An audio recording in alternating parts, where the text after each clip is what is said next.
चला चला ग सयानो पूजा वडाची करूया, चला चला ग सयानो।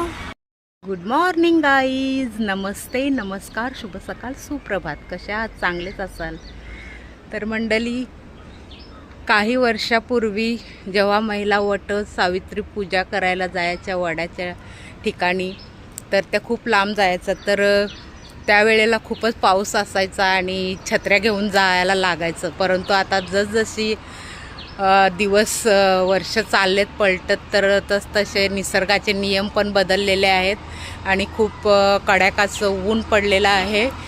तर मंडळी, जी मजा पूर्वी होती, भिजत भिजत जायला, एका हातात ताट आणि एका हातात छत्री घेऊन जायला लागायचं, तर खूपच मजा यायची भिजत भिजत जायला। तर मी एका हातात ताट आणि एका हातात साडी पकडायची आणि माझी जी बहीण आहे ती मला छत्री डोक्यावर घेऊन पाठीपाठी यायची, माझ्या स्वतः भिजायची पण मला भिजून नाही द्यायची ताट वगैरे पूजेचा। तर अशी मजा असायची पूर्वी। आता तसलं काहीच राहिलं नाही।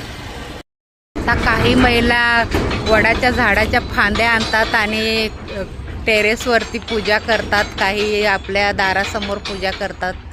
असे हे दिवस बदलत चाललेले आहेत।